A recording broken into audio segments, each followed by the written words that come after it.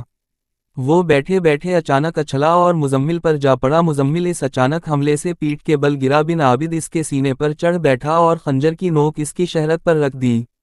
اب بتا تو کون ہے؟ باطنی مردود۔ بن عابد نے کہا، تو ان باطنیوہ کا جاسوس ہے، تو حسن بن سبا ابلیس کے خاص گروہ کا آدمی ہے۔ میں نے تجھے اپنا راز دے دیا ہے، تجھے میں زندہ کیسے رہنے دوں؟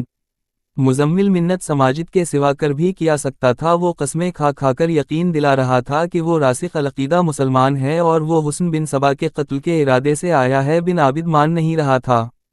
پھر یوں کرو، بن عابد بڑی مشکل سے مانا اور شرط یہ بتائی، میرے ساتھ وہاں چلو جہاں میں رہتا ہوں۔ بن عابد اس کے سینے سے ہٹ گیا اور مزمل اٹھ کر بیٹھ گیا۔ میں اپنے دوست احمد اوزال کے یہاں ہی کیوں نہ رہوں؟ مزمل نے کہا، علمود تمہارے ساتھ چلوں گا۔ نہیں، بن عابد نے کہا، میں تمہیں اس لیے اپنے ساتھ لے جا رہا ہوں کہ مجھے مکمل طور پر یقین کرنا ہے کہ تم قابل اعتماد ہو، اور تمہیں اپنے ساتھ لے جانے کی دوسری وجہ یہ ہے کہ احمد اوزال ٹھیک آدمی نہیں۔ میں جانتا ہوں وہ سلجوق ہے اور شاید سلجوقی سلطان کے لیے جاسوسی بھی کرتا ہے۔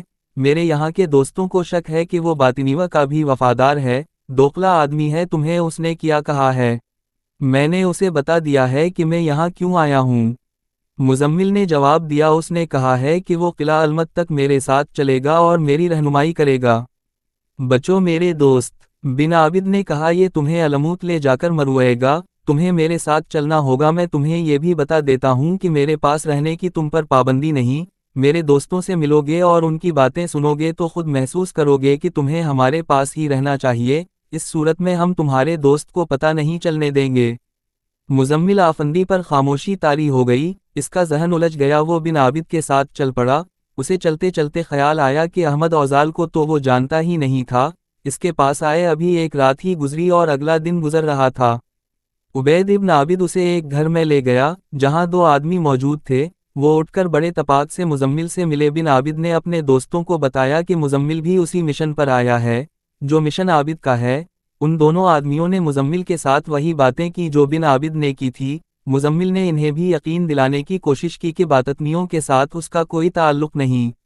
مزمل آفندی، ایک آدمی نے کہا، تم قرآن ہاتھوں پر اٹھا کر قسم کھا سکتے ہو، مسجد میں جا کر بھی قسم کھا سکتے ہو، لیکن یہ کوئی ثبوت نہیں ہوگا کہ تم جو کچھ کہہ رہے ہو یہ سچ ہے۔ میں تمہیں ایک بات بتا دوں، اگر تم نے بھاگنے کی کوشش کی تو زندہ نہیں رہو گے، دنیا کے کسی بھی گوشے میں چلے جاؤ گے، تمہیں قتل کرنے کے لیے ہمارا ایک آدمی وہاں پہنچ جائے گا۔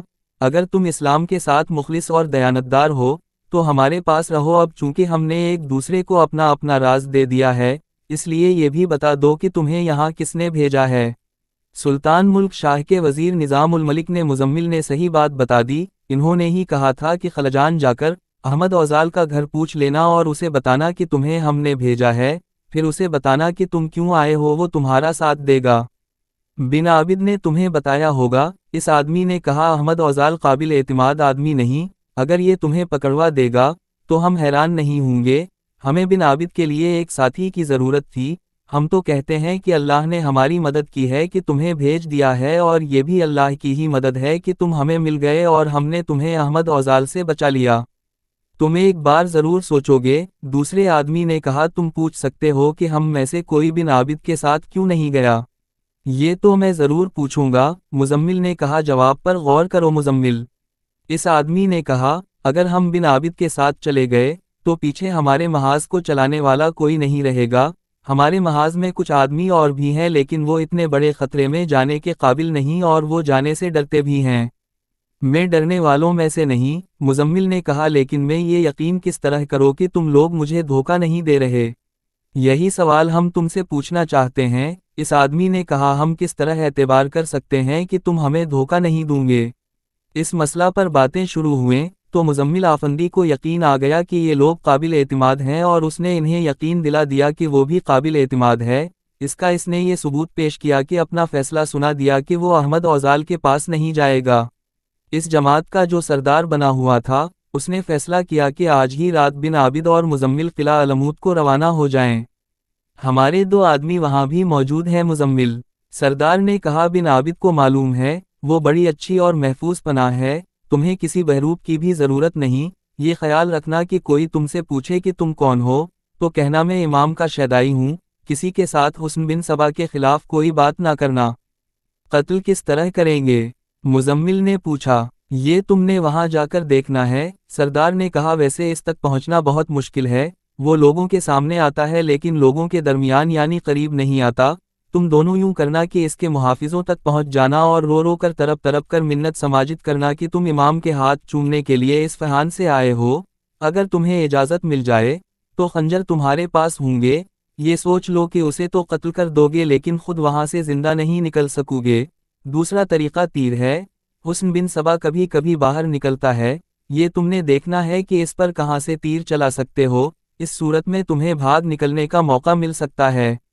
میرا مقصد اسے قتل کرنا ہے، مزمل نے کہا، بھاگ سکے تو بھاگ آئیں گے ورنہ بھاگنا میرا مقصد نہیں۔ یہ ہوئی نہ بات، بن عابد نے کہا ایسا ساتھی مجھے کہاں مل سکتا تھا؟ سورج غروب ہو گیا تو احمد اوزال مزمل کا انتظار کرتے کرتے تھک گیا اور پریشان ہو گیا، اس نے مزمل سے کہا بھی تھا کہ غروب آفتاب سے پہلے واپس آ جائے، وہ وہاں اجنبی تھا، کہیں گھر کا راستہ نہ بھول گیا ہو۔ احمد اوزال کو یہ خطرہ بھی نظر آ رہا تھا کہ مزمل جاسوسی کی اونچ نیچ اور خطروں سے بالکل ہی واقف نہیں تھا، کسی باطنی کے جال میں نہ آ گیا ہو۔ احمد اوزال گھر سے نکلا اور گلیوں میں گھومنے پھرنے لگا، بازار بھی چھان مارا، واپس گھر آیا، مزمل واپس نہیں آیا تھا۔ احمد اوزال اپنے ایک ساتھی کے گھر گیا اور اسے مزمل کے متعلق بتایا، یہ شخص بھی سلجوقیوں کا جاسوس تھا۔ یہ تمہاری غلطی ہے، اس کے ساتھی نے کہا، تم نے یہ آدمی مجھے دکھایا ہی نہیں، میں اسے کہاں ڈھونڈ سکتا ہوں؟ کل شام ہی مرو سے آیا تھا، احمد اوزال نے کہا، میں نے آج رات اسے تمہارے پاس لانا تھا۔ وہ بچہ تو نہیں کہ رستہ بھول گیا ہوگا؟ اس آدمی نے کہا، تم جانتے ہو خلجان حسن بن سبا کے ان آدمیوں سے بھرا پڑا ہے جو مخالفوں کی تلاش میں رہتے ہیں، وہ اتنے ماہر ہیں کہ اجنبی کا چہرہ دیکھ کر بتا دیتے ہیں کہ یہ شخص مشکوک ہے یا بے ضرر ہے، مجھے تو یہی نظر آ رہا ہے کہ ہمارا یہ مہمان اسی جال میں آ گیا ہے، اصل خطرہ یہ ہے کہ وہ تمہاری نشاندہی کر دے گا۔ میں وزیراعظم نظام الملک کو کیا جواب دوں؟ احمد اوزال نے کہا، انہوں نے اسے میرے پاس بھیجا تھا، صرف کل شام تک انتظار کرو۔ احمد کے ساتھی نے کہا، اگر وہ نہ آیا تو رات کو ہی نکل جانا، مرو جا کر سلطان کو بتانا کہ آپ کا بھیجا ہوا آدمی لاپتہ ہو گیا ہے۔ سلطان کیا کرے گا؟ احمد اوزال نے کہا، جاسوسی کا نظام وزیراعظم نظام الملک نے اپنے ہاتھ میں رکھا ہوا ہے، اس شخص کو بھی اسی نے بھیجا ہے، یہ تو دیکھا ہی نہیں کہ اس آدمی میں عقل کی باریکی بھی ہے یا نہیں، اس کی صرف جذباتی باتیں سنے اور بھیج دیا حسن بن سبا کو قتل کرنے کے لیے۔ وزیراعظم کو یہی بتانا، اس کے ساتھی نے کہا، انہیں کہنا کہ اس قسم کے اناریوں کو نہ بھیجا کریں، یہ ہمیں بھی پکڑوائیں گے، تمہیں یہاں سے نکل جانا چاہیے، ایسا نہ ہو کہ اس نے جذبات میں آ کر آپ غیر دانستہ طور پر تمہاری نشاندہی کر دی ہو۔ احمد اوزال پھر بھاگم بھاگ اپنے گھر اس توقع پر گیا کہ مزمل شاید آ گیا ہو، لیکن مزمل نہیں آیا تھا۔ اب اس نے اس حقیقت کو قبول کر لی کہ مزمل لاپتہ ہو گیا ہے، اسے اپنے ساتھی کا مشورہ دانشمندانہ لگا کہ اسے خلجان سے نکل جانا چاہیے۔ رات کے اس وقت جب احمد اوزال مزمل آفندی کے لیے پریشان ہو رہا تھا اور جب اسے یہ خطرہ اور پریشان کر رہا تھا کہ مزمل نے بھولے پن میں اس کی نشاندہی کر دی ہوگی، اس وقت دو گھوڑے شہر سے نکلے، ایک پر بن عابد اور دوسرے پر مزمل آفندی سوار تھا۔ شہر سے نکل کر انہوں نے قلعہ علمود کا رخ کر لی۔ ان کے ساتھ بن عابد کے وہ دو ساتھی تھے جن کے یہاں بن عابد مزمل کو لے گیا تھا اور انہوں نے مزمل کو قائل کر لی تھا کہ وہ احمد اوزال کے پاس نہ جائے۔ یہ دونوں شہر کے باہر تک بن عابد اور مزمل کے ساتھ گئے تھے اور انہوں نے دعوت سے رخصت کیا تھا۔ اللہ تمہیں امان میں رکھے، ایک نے کہا۔ اللہ تمہیں کامیاب واپس لائے گا، دوسرے نے کہا۔ گھوڑے رات کی تاریکی میں تحلیل ہو گئے تو یہ دونوں واپس آ گئے۔ ایک تو ہاتھ آ گیا، ان میں سے ایک نے جو اس خفیہ جماعت کا سردار تھا اپنے ساتھی سے کہا اب بتاؤ عمر، اسے بھی پکڑ لیں۔ احمد اوزال کو عمر نے پوچھا اور خود ہی جواب دیا، اس کے متعلق کوئی شک تو رہا نہیں، یہ شخص مزمل سارے شک صحیح ثابت کر گیا ہے۔ ایک بات بتاؤ شمش، کیا ہم دو آدمی اسے پکڑنے کے لیے کافی ہیں؟